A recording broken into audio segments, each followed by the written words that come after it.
로마서 강의 복음으로 읽어본 로마서 오늘 6번째 시간입니다. 오늘은 왜 복음이 필요할까요? 라는 질문입니다. 왜 복음이 필요할까요? 로마서는 사도 바울이 로마 교회에 보낸 편지라고 그랬죠. 예수 믿는 자들을 색출해서 감옥에 가두고 싶어서 몸부림을 치던 사도 바울이 예수 믿는 사람들이 많이 있다는 저 다마스커스로 불이 나게 이제 달려갑니다. 그 달려가는 길 도중에 누굴 만나요? 예수님을 만나는 거예요. 예수님을 만나서 그가 그 일순간에 변화가 일어납니다. 그래서 그 다메섹 도상에서 예수님을 만난 이후로 사도 바울은 삶이 완전히 바뀝니다.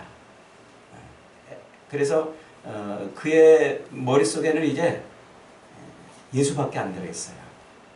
언제나서나 예수 생각, 언제나서나 복음 생각.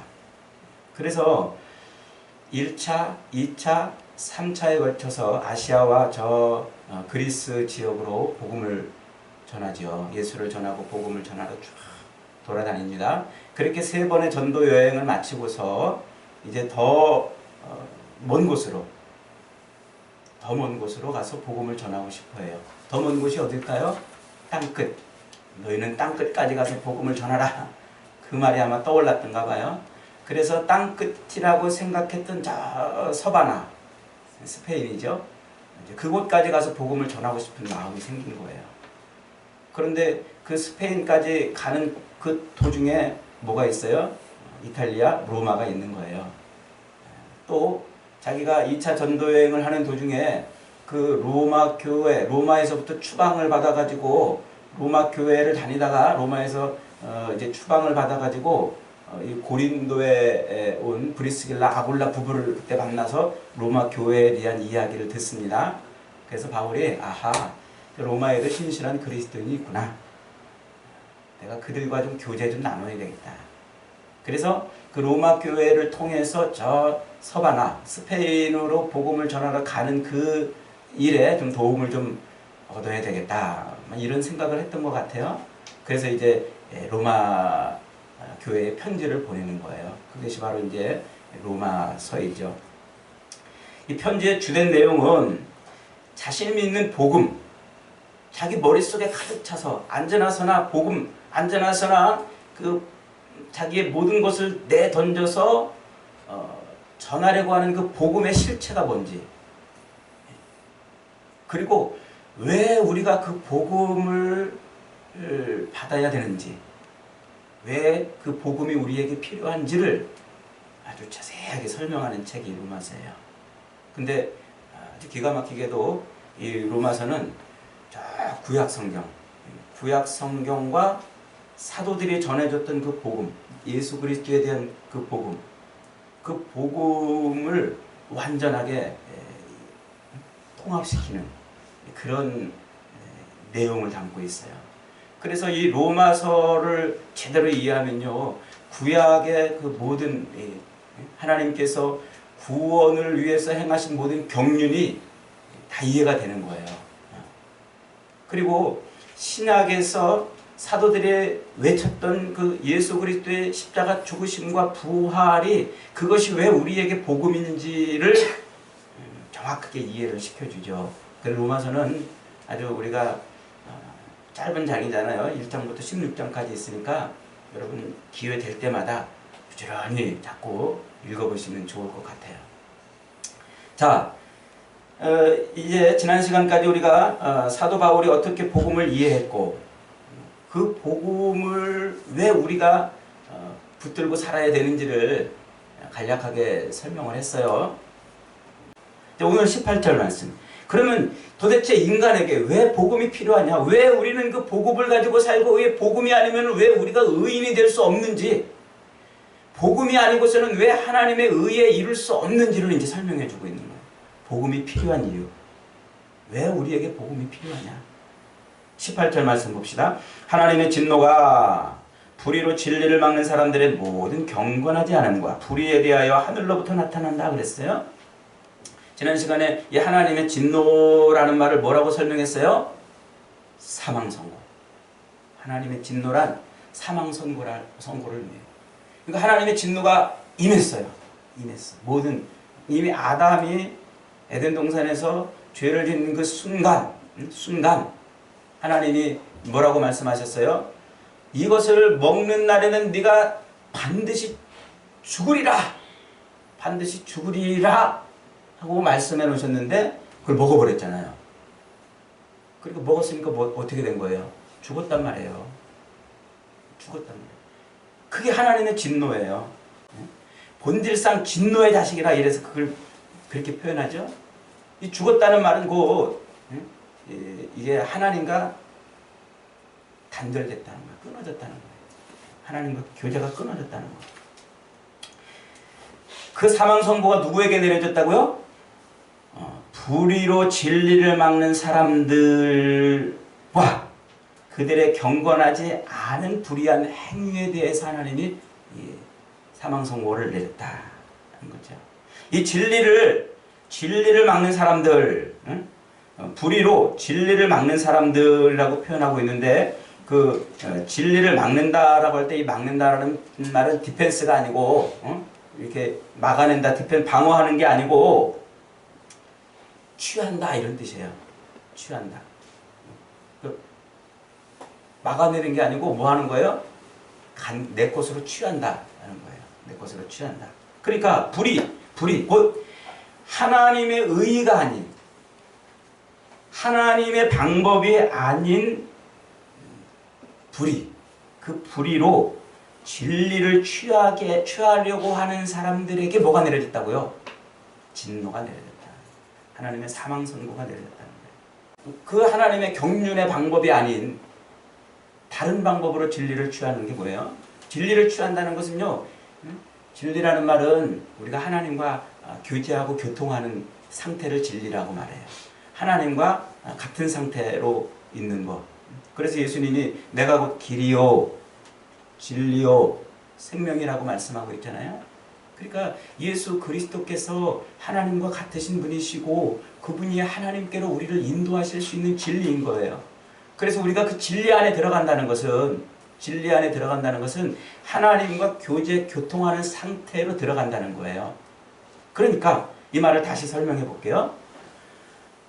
하나님의 의로운 방법이 아닌 하나님의 그 경륜하신 의가 아닌 다른 방법, 불의한 방법으로 하나님과 교제하고 교통하는 상태로 들어가려고 하는 자들, 그런 자들에게 하나님의 진노가 임했다는 거예요. 그런 자들. 그러니까 하나님의 의가 아닌 불의한 방법으로 진리를 취하려고 한다는 게 뭡니까? 불의한 방법으로. 이게 지금 앞에 창세기 2장에 가면은요, 이런 말씀이 있어요. 이제 뱀이 하와에게 와가지고 유혹해요. 유혹하는데 4절에 이렇게 표현합니다. 뱀이 여자에게 이르되 너희가 결코 죽지 아니하리라. 너희가 그것을 먹는 날에는 너희 눈이 밝아져 하나님과 같이 되어 선악을 알 줄을 하나님이 아시니라. 그 열매를 먹어 괜찮아. 그거 먹어도 상관없어. 그러니까 하와가 뭐라고 반응했다고요? 안 돼. 이거를 먹으면 죽어. 우리 죽는다고 그랬어. 그랬더니 뱀이 다시 뭐라고 유혹한다고요? 이거 아니라니까. 그거 먹어도 안 죽는다니까. 오히려 하나님과 같이 돼요. 하나님과 같이 되어서 선악을 알 줄을 하나님이 아시기 때문에 못 먹게 하는 거야. 라고 지금 표현합니다. 그러니까 그것을 먹는 날에는 정령 반드시 죽으리라. 하나님과 끊어지리라. 교제가 끊어지고 하나님과 상관없는 그런 존재가 되리라 고 말씀하셨는데 뱀은 뭐라고 유혹하냐면 하나님과 같이 교제하고 하나님과 같이 된다니까. 하나님과 같이 될까봐 지금 이걸 못 먹게 한 거야 라고 유혹을 했단 말이에요. 이게 바로 불의로 진리를 취하려고 하는 거예요. 하나님의 방법이 아닌 불의로 진리를 취하는 거예요. 즉 하나님의 법에 순종함으로 하나님과 교제하고 교통하는 상태에 이르는 게 아니라 하나님의 그 법을 어김으로써 하나님과 교제하고 교통할 수 있다고 속이는 거예요. 이 거짓의 앞잡이 마귀가. 그러니까 마귀는요, 하는 말 입에서 나오는 것마다 거짓말이에요. 근데 지금 마귀가 그렇게 아담과 하와를 유혹한 거예요. 먹어봐. 먹으면 하나님과 같이 될 거라니까. 하나님과 교통하고 교제하는 그런 상태로 될 거라니까. 이게 불이 하나님의 방법이 아닌 마귀의 방법으로 진리를 취하려고 그러는 거예요. 진리를. 그래서 그 마귀의 그 유혹에 빠져서 아담과 하와가 선악을 알게 하는 열매를 따먹게 되지요. 그게 뭐예요? 그게 하나님의 법을 어겼잖아요. 따먹지 말아라는 법을 어긴 순간 그들은 그 법을 어긴 순간 죄인이 된 거예요. 하나님의 죄를 범했잖아요. 그러니까 그 죄인이 됐으니까 그 죄인이 된 상태를 뭐라고 표현하냐면 진노가 임했다. 죽었다는 거예요. 죽었다. 사망 선고를 받은 거예요. 죽었다. 시체가 됐다. 그래서 아담 이후로 태어나는 모든 인생은 다 시체예요. 시체. 아담 이후로 태어나는 모든 인생은 다 죽었단 말이에요. 냄새나는 그런 존재들. 19절 보세요. 이는 하나님을 알만한 것이 그들 속에 보임이라. 하나님께서 이를 그들에게 보이셨느니라. 창세로부터 그의 보이지 아니하는 것들 곧 그의 영원하신 능력과 신성이 그가 만드신 만물에 분명히 보여 알려졌나니 그러면 그들이 핑계치 못할지니라 그랬어요. 이 19절에 앞에 그 접속사 하나 빠졌다고 그랬죠. 왜냐하면 이라는 말이 빠졌다고 그랬죠. 왜냐하면 이는이 아니고 왜냐하면으로 이제 번역을 해야 좀 이해가 쉬워요. 왜냐하면 왜 사망 선고가 내려졌냐면 하나님이 그들을 지으실 때 그들 마음속에 뭘 넣어놓으셨다고요? 하나님을 알만한 것. 그걸 넣어놨단 말이에요. 그걸 어려운 말로 뭐라고 그런다고요? 신의식. 하나님이 우리 인간을 지을 때 우리 인간의 마음속에다 뭘 넣어놓으셨다고요? 신의식. 신을 경외하고 신을 의식하고 신 앞에 무릎 꿇게 하는 그런 마음을 넣어놓은 것인 거예요. 종교심을. 그런데 이게 망가져 버렸어요. 하나님이 우리 인간을 지을 때 우리 인간의 마음속에 두 가지 넣어놨다고 그랬잖아요. 하나는 양심, 즉 하나님의 창조 질서대로 살게 하시는 그런 경보장치를 하나 넣어놨고, 또 하나는 하나님을 잊어버리지 말고 내가 너를 지은 창조주다, 너의 신이다, 너를 지은 존재다라는 것을 잊어버리지 말고 하나님께로만 늘 경배하고 예배하도록 하는 내비게이션을 넣어놨단 말이에요. 근데 이게 망가져버린 거예요. 이 내비게이션이. 이 종교심, 신의식이 망가져가지고 이게 오작동을 일으키는 거예요. 그래서 이 신을 경외하고 신을 의지하려고 하는 마음은 있는데 이게 오작동을 일으키니까 엉뚱한 것을 신으로 섬기는 거예요. 휘영청 떠오르는 달을 신이라고 생각하고 태양을 신이라고 생각하고 이상하게 생긴 나무나 돌이나 혹은 어떤 형상을 깎아가지고 그걸 만들어 놓고 저게 나를 도울 신이라 이렇게 하는 거예요. 자, 그렇게 해서 지금 하나님을 알만한 것, 그 종교심, 그 내비게이션을 거기다 딱 장착을 해놨는데 그 내비게이션이 망가져버린 거예요. 망가졌어요. 그래서 하나님의 능력과 신성, 곧 하나님의 하나님 되심을 분명히 알매도 불구하고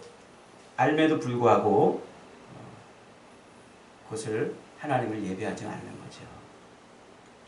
하나님의 능력과 신성, 곧 하나님의 하나님 되심이 그가 만드신 만물에 분명히 보여 알게 됐다. 이 만물이라는 말은 좀 번역하기가 어려운 말인데 이것은 다른 성경들하고 이렇게 연결해가지고 번역을 해야만 돼요. 근데 제가 연구한 바에 따르면은 이 만물이라는 말이 그냥 세상 이런 피조 세계를 의미하는 것만은 아닌 것 같아요. 이 교회를 상징하는 말 같기도 합니다. 나중에 기회 되면 한번 설명을 드리겠습니다. 어쨌든 세상의 모든 것에 뭐가 있다고요? 하나님의 하나님 되심을 느끼게 하고 알만한 것들을 그렇게 넣어놨는데 그럼에도 불구하고 뭐 했다는 거예요?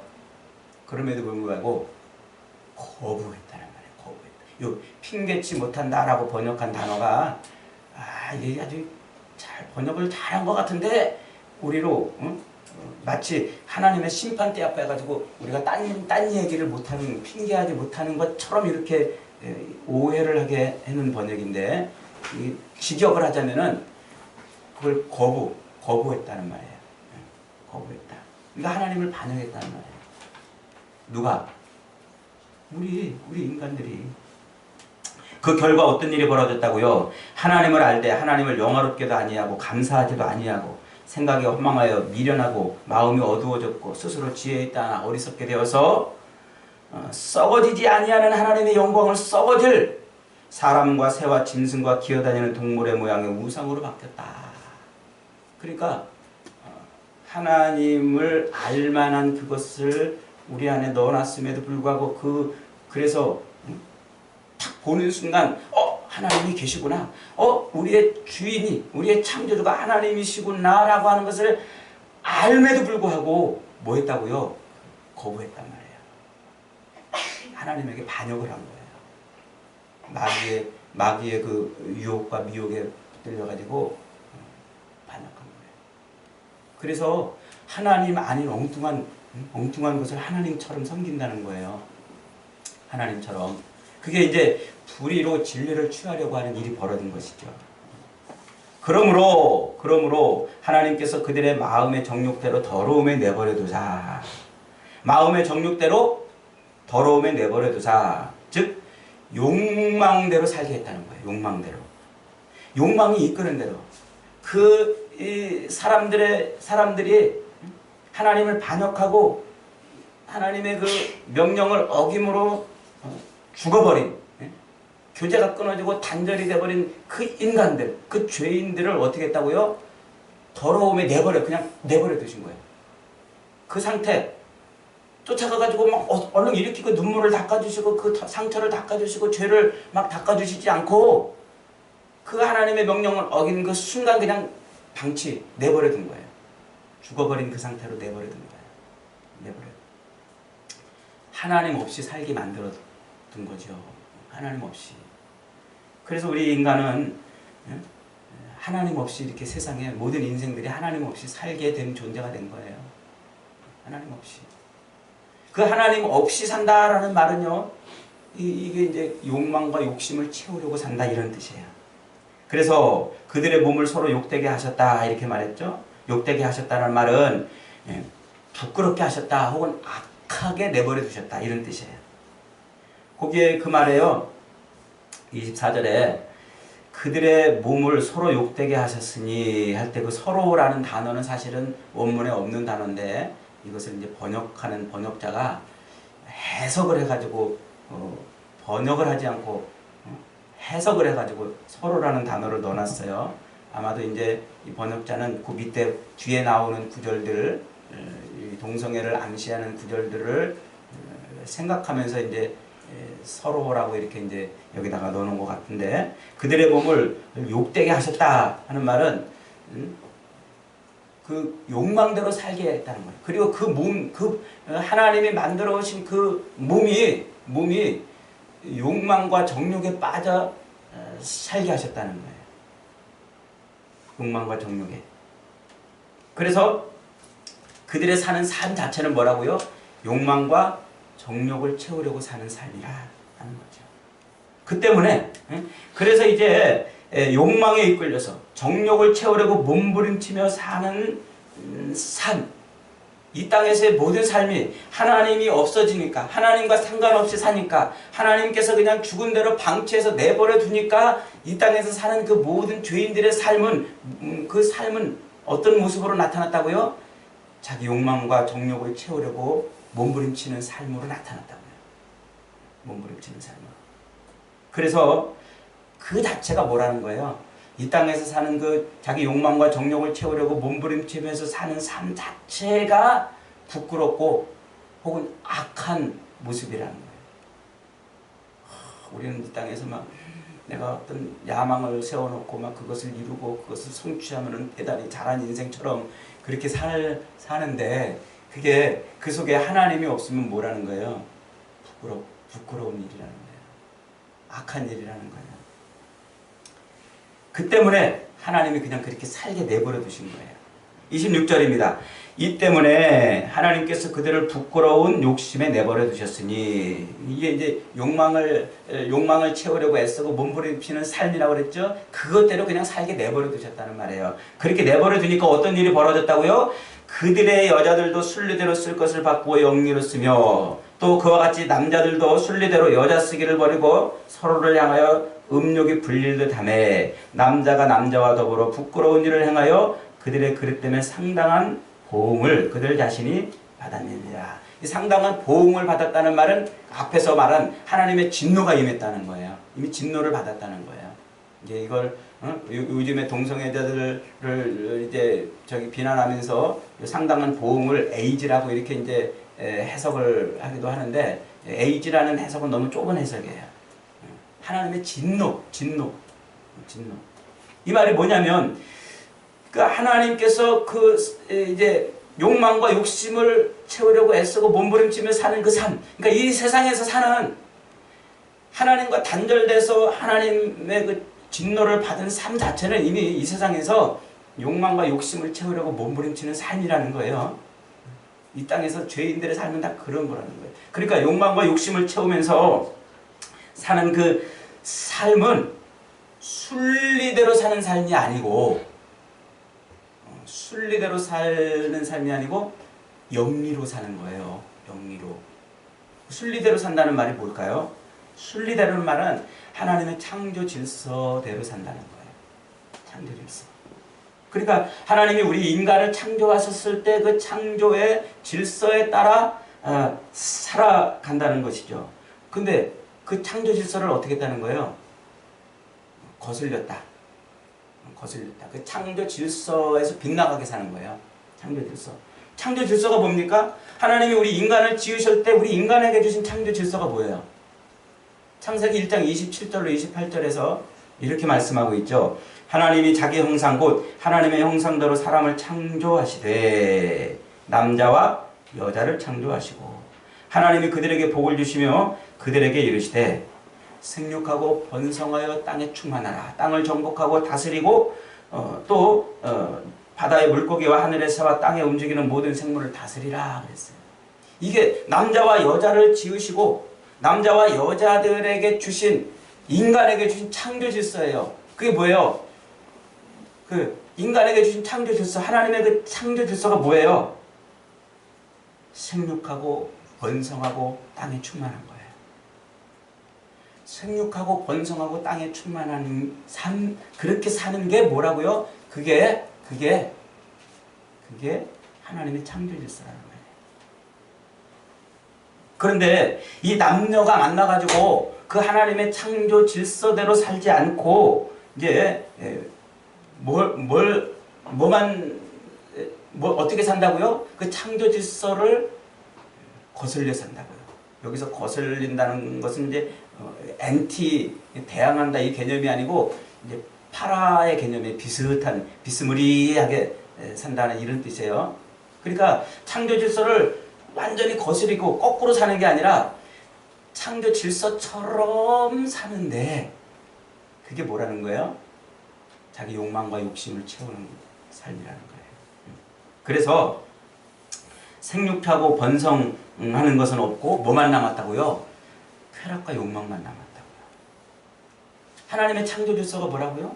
남자와 여자를 지으신 창조 질서가 생육하고 번성하고 땅에 충만한 거예요. 그래서 남녀가 만나면은 생육하고 번성하고 땅에 충만한 삶이 결과로 나와야 되는데 생육하고 번성이 없어요. 뭐만 남았어요? 쾌락만 남은 거예요. 욕망과 쾌락만 남은 거예요. 욕망과 쾌락.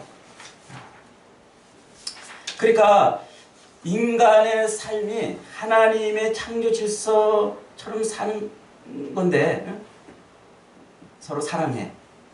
서로 사랑하는데 창조 질서대로 사랑하는 것이 아니라 사랑은 있는데 비스무리해가지고 사랑은 있는데 욕망과 자기 정욕만 채우는 것으로 끝나는 거예요. 이 동성애가 그래서 하나님의 진노 가운데 있는 거예요. 동성애는 뭐가 없어요? 열매가 없어요. 생육하고 번성하는 게 없어요. 아무리 사랑을 해도 거기에는 하나님의 창조 질서가 없는 거예요. 아무리 몸부림치고 죽어 못 산다고 그렇게 해도 비스무리한 거야. 비스무리한데 뭐만 남았어요? 욕망과 쾌락을 채우는 정욕을 채우는 일만 남았다는 거예요. 그래서 그게 하나님의 보응을 받았다는 거예요. 이 진노 가운데 있다는 거예요. 진노 가운데. 그러니까 이제 이 동성애자들이 동성애를 함으로써 에이즈가 발병한다, 이것을 이제 본문을 그렇게 좁은 의미로 해석할 수도 있지만 이게 사실은 너무 좁은 의미로 해석하면 안 돼요. 이미 하나님 없이 살고 하나님과 상관없이 살고 하나님에게서 분리되어 가지고 이 땅에서 사는 그 삶은 하나님이 이미 진노 가운데 내던지신, 그래서 욕망과 욕심을 채우는 삶인데 그 삶의 결과가 뭐냐면 쾌락과 욕망을 채우는, 정욕을 채우는 일밖에 없다. 비단 동성애뿐만 아니라 저와 여러분들이 이 땅에서 사는 그 모든 삶이 하나님과 단절되고 하나님 없이 살고 하나님과 상관없이 사는 그 모든 삶은 결국은 뭐만 남는다는 거예요? 그것만 남는 거예요. 우리 욕망을 채우는 일, 정욕을 채우는 일, 쾌락을 채우는 일만 남는다. 그것과 이 동성애랑 비슷하다는 거예요, 지금. 그 사도 바울이 지금 이 동성애적 표현을 가지고서 설명하는 게 뭐냐면, 야, 남녀가 사랑하면 뭐해? 뭐가 돼야 돼? 남녀가 사랑하면 거기에서 하나님의 창조 질서대로 생육하고 번성하고 땅에 충만한 결과가 나와야 되는데, 이게 안 나오는 삶을 사는 것은 곧 하나님의 창조 질서로 어긋난, 즉 욕망과 정욕을 채우는 삶이라는 것이다.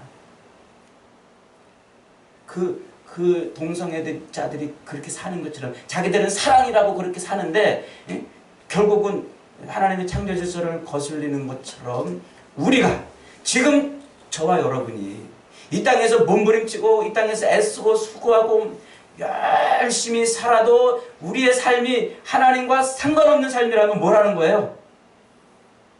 욕망과 정욕을 채우는 일밖에는 남는 게 없다는 거예요. 남는 게 없다. 사도 바울의 선언이 이거예요. 그렇구나. 하나님 없이, 즉 사망 선고를 받아서 진노 가운데 내 던져져서 사는 인생은 아무리 애쓰고 몸부림쳐도 남는 게 그거밖에 없었던 거예요. 욕망과 정욕을 채우는 더러움에 내어 던져진 하나님의 창조 질서랑은 상관없는 그것밖에는 남은 게 없는 거예요. 그러니 사도 바울이 볼 때 세상에서 권력과 또 인기와 부와 명예, 또 수많은 명함의 그 많은 직함들을 적어놓고 학력과 경력과 그 많은 것들을, 인간의 그 많은 것들을 다 가져서도 사도 바울이 그걸 뭘로 본 거예요? 배설물로 본 거예요. 똥 같은 거로 본 거예요. 똥 주스러 다니는 사람 있어요? 똥을 주머니에 채우려고 막 열심히 뛰어다니는 사람 보면 여러분 어떻게 생각하겠어요? 사도 바울이 지금 얘기하는 게 그거예요. 하나님 없이, 하나님과 상관없이 이미 진노 가운데 있는 그 삶은 애쓰고 수고하고 땀 흘리고 노력해서 얻으려는 그 모든 것이 다 뭐라고요? 자기 정욕 채우고 자기 욕망 채우고 자기 쾌락 채우는 일밖에는 없는 것이다. 그것은 곧 하나님의 창조 질서를 어긋난 삶이라는 거예요. 그것을 아주 분명하게 예시로 드린 게 그게 지금 동성애적 모습이에요. 야, 둘이 열심히 사랑해, 애쓰고 사랑해, 아주 아름다운 사랑을 해, 죽고 못 사는 사랑을 해. 그런데 뭐가 없어? 열매가 없다는 거예요. 그것처럼. 그래서 28절부터는요, 그들 마음에 하나님 두기를 싫어했다는 것은 이제 아까 하나님에게서 떠났다는 거죠. 그 뒤로 보세요. 불의, 추악, 탐욕, 악의, 사기, 시기, 살인, 분쟁, 사기, 악독, 수근수근 비방, 미워하시고 능욕하고 교만하고 자랑하는 악을 도모하는 부모를 거역하는 그런 삶을 살아요. 우매하고 패악한 자, 무정한 자, 무자비한 자. 이런 더럽고 악한 이 모습 속에서 여러분에게 해당 안 되는 거 있으면 한번 꼽아보세요. 안 되는 거 있으면. 저는 이 본문을 읽을 때마다 주저앉아요. 내가 그런 모습이니까. 내가 그런 존재니까. 그런 일을 행하는 자는 사형, 죽음이라는 말이에요. 죽음에 해당한다는 것을 알고 있음에도 불구하고 자기만 그러는 것이 아니라 다른 자들도 그런 일을 행하는 것을 옳다고 여겨주는 게 지금 이 땅의 인간들의 삶의 모습이에요. 이 인간들, 이 죄악에서 허덕이고 아무리 애를 쓰고 몸부림치고 아무리 아름다운 사랑을 한다 할지라도 그 속에서 열매가 없고 그것이 하나님의 창조주사를 벗어나는 그런 삶이라면 그걸 기뻐할 만한 게 하나도 없는 거예요. 이 속에서 우리를 건질 분이 누구라고요? 그분이 예수입니다. 이 죄악에서, 이 사망에서, 이 죽음에서, 이 더러움에서, 이 악하고 욕망밖에 남지 않은 이곳에서 우리를 건지실 분은 예수님밖에 없단 말이에요. 그분이 우리의 유일한 소망이라는 거예요. 예수님이 아니고서는 이 사망에서 우리가 벗어날 길이 없다. 그래서 우리에게 복음을 지금 말씀하고 있습니다. 여러분 인생에 복음 왜 필요합니까? 이 사망에서 건지실 분이 예수님이기 때문입니다. 사랑하는 여러분, 예수 그리스도를 우리 인생의 유일한 소망으로 그분밖에는 이 죄악에서 우리를 건지실 분이 없는 줄 확신하시기 바랍니다. 예수 그리스도 우리의 진짜 복음이신 그분이 십자가에서 죽으셨다 부활하심으로 우리가 이 죄악에서 건전받았고 우리가 이 사망에서 벗어났음을 확실히 믿고 그분을 온전히 붙들고 사는 저와 여러분 되시기를 주님의 이름으로 축원합니다.